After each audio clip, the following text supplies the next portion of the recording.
Our next guest is Melissa Chen, who is the New York editor for Spectator USA and the managing director of Ideas Beyond Borders. So let's roll that clip, Jamie.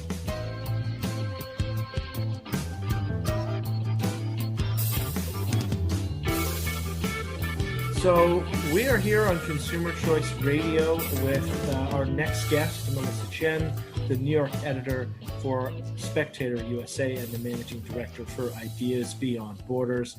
Melissa, thank you very much for joining us on Consumer Choice Radio. Hi, David, and hi, Yaël. Thanks for having me on. Great. So we wanted to have you on the show. I know that I followed a lot of the work you've been doing, obviously, with Ideas Beyond Borders and some of the things you've been writing more recently. And we wanted to reach out to you to talk about China, the Communist Party in China, how the West should deal with China.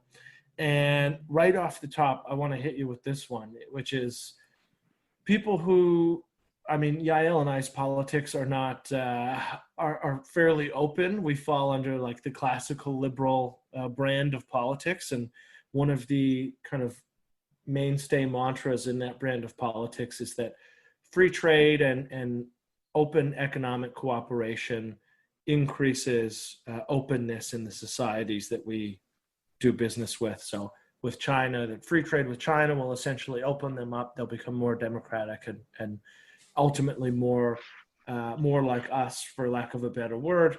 That seems to be wrong. It's worked elsewhere, but it hasn't worked with China.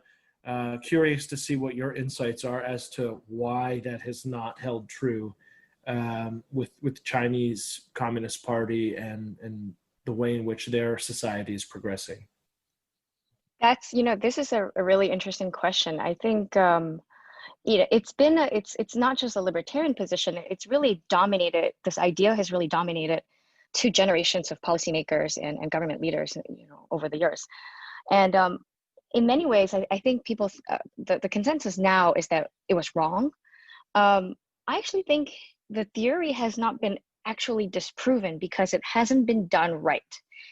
The problem with our engagement with China is twofold. We made mistakes on the American side.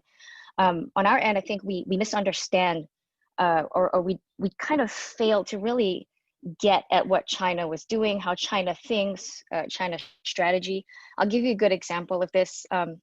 The Deng Xiaoping, one of the first leaders after Mao, he was very fond of quoting this ancient Chinese proverb. It goes "Tao Guang Yang Hui," which actually means hide your brightness, bide your time, or nourish your obscurity. And in general, this has been, the Chinese playbook. It's to hide your capabilities until the right time. It's very strategic thinking. And this is something that, American policymakers have kind of misunderstood as China's peaceful rise, so to speak. And then the other issue, I think, is, you talk about engagement, and this was also Milton Friedman's theory, that more economic engagement will lead to political democratization and people wanting more civil liberties. But the mistake here is that, or the part that kind of didn't allow this idea to be fully fleshed out is that our engagement policy did not recognize that China was not exactly being, reciprocating. So the policy of reciprocation and equivalence, I guess, wasn't there. We allowed China to continue to censor the internet. Usually, as market reforms happen, other forms of liberalization were supposed to take place too, right? So countries were supposed to be, allow free flow of information. That surely would have had an effect on the population's mindset, but that didn't happen in China. Instead, they built this, the great firewall. They've blocked out, they censor a lot of information from the World Wide Web, a lot of websites that you and I can access, we take freely for granted, like Wikipedia, Google, almost anything that has news on the internet is very heavily censored or blocked off entirely by the Great Firewall. So in terms of this, gradual openness, that didn't happen. And in part, it's because of this, we weren't very cognizant of the fact that China wasn't reciprocating. And on that note, in terms of reciprocation, this kind of leads to the next question is, What do you think the way forward is for countries like Canada and the United States in terms of how they deal with China, how they either encourage or enforce that reciprocation, or would it be better to try and look elsewhere in the region, to Indonesia, to Taiwan, Malaysia, as allies in the region and kind of decouple from China? Because that certainly seems to be a popular discussion today as well. Yeah, I do think that the decouple strategy is, especially when it comes to the parts in our supply chain that are very critical for national security, that in those areas, it's important for us to decouple. Um, the region is going, like you mentioned, Southeast Asia is a huge strategic ally. Vietnam, Bangladesh, India, we have to sort of work a little more with these allies and not sort of sideline them. And then, there's also the intelligence sharing network that we've built with, I think it was Japan, they call it the Five Eyes Network. Europe, EU as well. I think the epidemic has actually sort of shown a spotlight on just how much our economies were interlinked and how dangerous it was, especially given so many of our pharmaceuticals are manufactured there. And what happens if there's a shock to the system and we had to ramp up production, but all of that production was now located inside a geopolitical rival that had competing national interests with us. So this, in a way, has kind of woken up America to the fact that we need to do some sort of decoupling. And you do see that in opinion polls. I think Americans have never been more hawkish on China, in history. So 80% now think that we need to take a more hawkish stance on China. And I think that's something that, kind of in 2020 has really brought out into the fold. Yeah, and that's something, Melissa, that hasn't really gone to the fore. We had our first big presidential debate between Trump and Biden. You'd think in normal times there would be at least a good 20 minutes dedicated to something like China or geopolitics. Didn't happen. One point I wanted to bring up is that not necessarily in the United States, but in different parts of the world, people are very familiar with the Belt and Road Initiative. Many people in Australia who are some of our friends are actually actively battling the sort of Chinese economic influence. Why should the average American, someone who might be tuned in here on the radio or listening for the first time, why should they care about the influence of the Chinese Communist Party? Is it any of concern to them? Should they warn their kids about things like TikTok? Why is it that we in a free, liberal, democratic society really should be worried about, let's say, a communist party or a regime halfway around the world?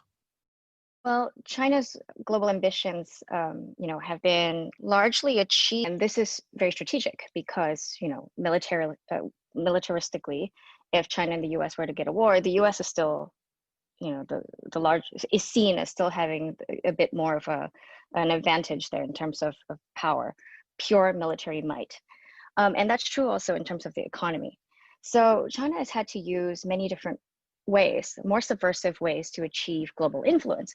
Another reason they want to do that is also because the Chinese Communist Party is always insecure about its legitimacy as a government. At the end of the day, they're not elected. They are a totalitarian dictatorship, and they've been in power, since Mao took over, and there's always been this insecurity. So one way to get over that is to sort of pursue this soft power strategies around the world to legitimize the country and the leadership. And that is achieved in that, they have a multi-pronged strategy to do that. One of them is what you talked about, which is the Belt and Road Initiative. It is into developing countries. They, build infrastructure projects, like they'll build roads and railways, and they kind of catch these countries in a sort of debt trap situation where if they cannot repay the debt, these are not altruistic, these are not donations to the countries. They're not doing this on, just out of their own the goodwills of their hearts. They are doing this as a way to have leverage. This is so clearly seen in the case of Sri Lanka, where China went in and built a lot of infrastructure projects for them, and saddled them with billions of dollars in debt. Sri Lanka government could not meet the terms of the repayment of the debt, and therefore had to sacrifice a port, which China now owns in Sri Lanka. So this is how China ends up, it's also a goodwill play, right? Because you have a lot of developing countries, they need a lot of foreign aid. You see this in Pakistan.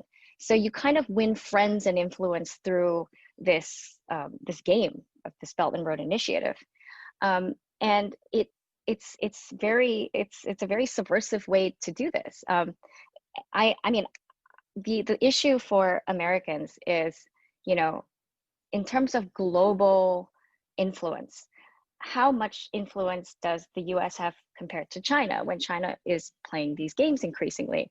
Essentially, the question is, why should average Americans care about the Chinese Communist Party or the influence of the Chinese Communist Party? And how does that relate to things like technology, things like TikTok or Huawei?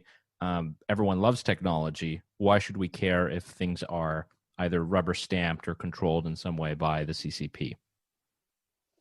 Well, because of importing democratic accountability, China is exporting its model of authoritarianism to the world. America is sort of economic rivals with China in a way, but China merely isn't just an economic competitor. It's also a geopolitical rival. And the fight here is also about who gets to mold the world order. Is it going to resemble more of a liberal democracy and uphold those values, or is it going to resemble more of an authoritarian system? So the U.S.-China bilateral relationship is really one of the most consequential issues of our time. And in part, it's because the Communist Party has been subtly waging an offensive on various fronts. So in terms of, influence, soft power, global diplomacy, technology, as you say, 5G, education, even economics, information. And, this is sort of modern warfare. It's not going to be fought on the militaristic front, because as of now, China really can't compete with American military might. And so it's easier to kind of have these influence operations that weaken your rival from within, and exploit even like fissures in our culture wars, which China's actually doing, to sort of further sort of destabilize an already very fragile social fabric. Mm-hmm. So that's, yeah. When you say the kind of dividing lines in American society, I see this all the time on Twitter, where, and I hate using like supercharged words like leftists and things like that, but or the word Twitter, David, by the way. Yeah, but I'll use the word leftist to describe these people. You'll see leftist narratives essentially mirror what Chinese senior diplomats and government representatives are tweeting about U.S. politics. And it always struck me as so strange, because obviously there was great concern about Russian influence in the last election and their involvement on social media. And it kind of seems like, while focusing on Russian engagement, a lot of people forgot about how China is maybe doing, or is doing, essentially the same thing, and really trying to drive that wedge. Is that something that you've found? Am I completely off base here, or are you seeing some of these trends as well? Oh, 100% seeing these trends. Actually, even in the wake of the epidemic, we've seen, Chinese state media put out videos in Arabic, where a Chinese woman is basically speaking in Arabic. And this is targeted, obviously, to the Middle East and social media users there, about how, there are theories that the virus actually came out of a US lab, that it was the CIA who planted this in a military exercise in Wuhan, sort of discussing these conspiracy theories. So, and all of this, with a Chinese woman speaking in a perfect Arabic accent. So you do see these kinds of influence operations targeted globally, not just domestically. But you're right, I also have seen domestic sort of, people, especially in the wake of the George Floyd protests, cities burning in America as a result. There was almost glee. You could almost sense that on state media accounts. We're looking at, sort of the new class of what we're calling wolf diplomats, Chinese diplomats who are, they have ambassador positions, and they're taking a very hawkish, very assertive stance just on Twitter, which is ironic, because in their own countries, Twitter's banned. So they're allowed to be on Twitter to influence us, but not, we can't use Twitter to influence the Chinese population because Twitter's banned. But they've taken these stands kind of like gleefully, like gloating almost when America was burning, and using the Hong Kong protests as a sort of analogy here, saying like, well, Nancy Pelosi, your cities are burning, and this is what was happening in Hong Kong, and China was just doing the right thing by suppressing this unrest. This, because Nancy Pelosi tweeted that this was a beautiful sight to see pro-democracy protests in Hong Kong. And these Chinese diplomats would use her words against her. So this is a beautiful sight, when they pasted pictures of, say, Minneapolis burning after George Floyd. Oh, wow. Yeah, the disinfo is crazy. We're here on Consumer Choice Radio speaking with Melissa Chen of Spectator USA. If you're not following her on Twitter, which you probably are, it's at Miss Mel Chen, and we'll obviously link to that in our show notes and bio. One article of note that I wanted to point to is one that she wrote in Spectator USA, The China Election, Why China Matters This Upcoming Election, covering a lot of things that we discussed, which is obviously something deep to think about for those who aren't in the know. But listen, we wanted to pivot on something that I think is very pressing. You kind of mentioned it there a little bit. We are still in the midst, in many places, of a lockdown due to the coronavirus. We try not to say that word too much because we might get censored on YouTube and other channels. But, what's it been like? I know that you are usually based in New York, but, what has it been like living through that? Have you been able to get out? Sort of how have you been able to deal with this? New York has been, ground zero once again for this pandemic, at least domestically. And we had a very harsh, I would say, 2-3 months. But New York kind of opened up a lot earlier. I'm right now in San Francisco, and I would say New York is back to being New York more than San Francisco is back to being San Francisco. But that's because San Francisco is still in lockdown. If you wanted to get, your eyebrows plucked, or you wanted to dine inside, you can't even do that. In New York City now, they are allowing 25% indoor dining occupancy at least. And restaurants, I've heard, are now approved to actually run their outdoor dining patios year round. How that is going to be possible, just given the realities of East Coast winters, I don't know. Get your snow pants out.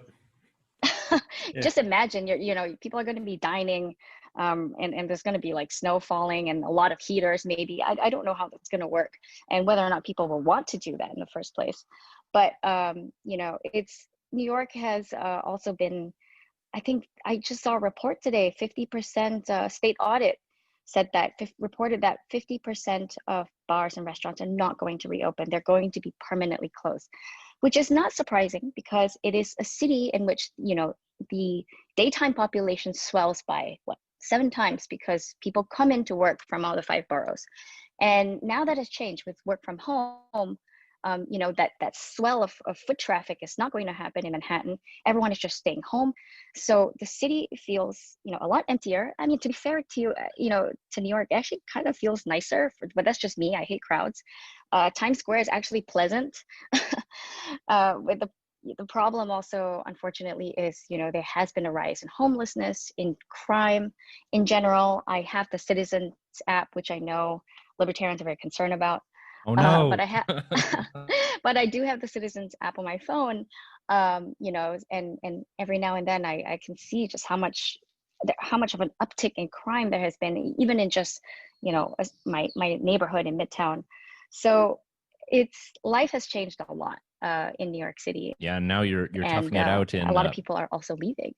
Now you're toughing it out in San Francisco, where I can imagine these guys are not making it very fun to be a human being in San Francisco in 2020. Yeah, San Francisco is where fun goes to die.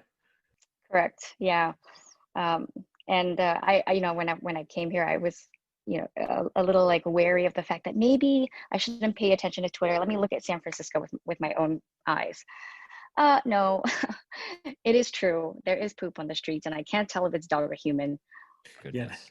Yeah, that's quite a sight. Luckily, I haven't been graced with poop on the street in any of my urban outings. But Melissa, thank you very much for joining us on Consumer Choice Radio. I'll give you the last word. If there's anything that you are up to or anywhere where people should look for your work, please guide our listeners in how they can hear more from you moving forward.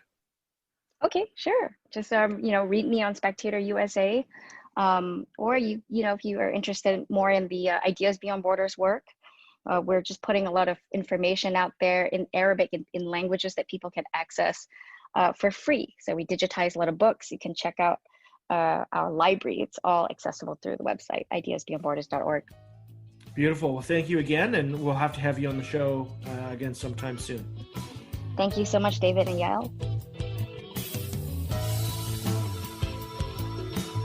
And that does it for Consumer Choice Radio here on the Big Talker 106.7 FM. Thank you for joining us for the hour, and for all the other past shows and archives, check out Consumer Choice Radio for much more. And as always, if you are listening online through your favorite podcast app, we appreciate that. Be sure to like and subscribe to the podcast and follow us on Twitter at Consumer C Radio.